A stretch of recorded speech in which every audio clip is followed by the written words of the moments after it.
In this video, we're going to be comparing Soothe and Pro Q4's new spectral mode with electric guitar.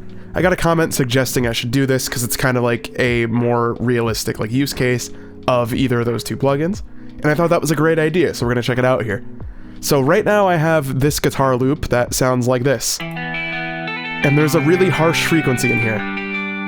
If I open up an EQ, while it plays, I can kind of show you where that is. It's up here. Hear how harsh this kind of area is. Really harsh and aggressive to the ears, not something that's sounding too good.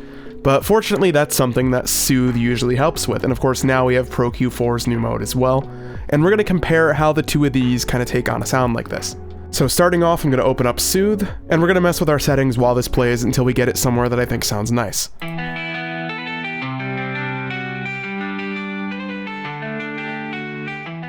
Somewhere about here I think sounds pretty good. It is taking out quite a bit, but it's no longer too harsh to listen to, which I think is good.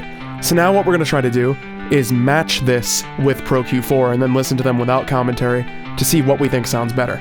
So it looks like Soothe's doing a job from like roughly 800 hertz to 8,000 or so, and it's mainly focused on like this 2,000 region up here.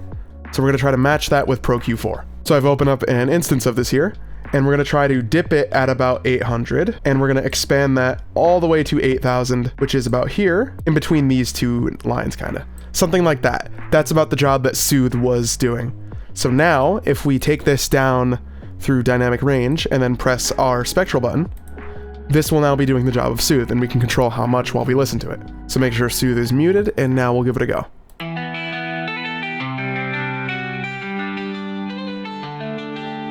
So that's quite a lot. But you know what? I think in this specific case, I think this sounds better so far. But we're going to need to compare them back and forth because it's been a minute since I've heard the Soothe now. So let's do that. We're going to listen to Soothe and then switch over to Pro Q4.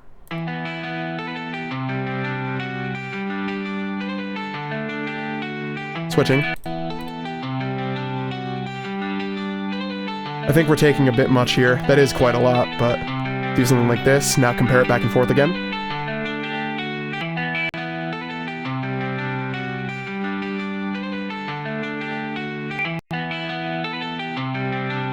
Those are really, really similar. I think the Pro Q4 gave me a bit more control though. Like I think I was able to get rid of that problem frequency a bit more, but keep a little bit more of like the initial sound without taking away a lot of the characteristics of the rest of the sound.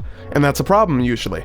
But I do think these do a very, very similar job, and you can't go wrong with either of the plugins. But I did want to make this second comparison video here, because I figured this would help you guys out. Let me know what you think in the comment section below. Do you have a favorite? Is it Pro Q4 or is it Soothe 2? Or do you think they're kind of about the same? Let me know what you think in the comments, drop a like if this video did help you out, and subscribe for future music production content from me. But thank you for watching, I will catch you in the next one.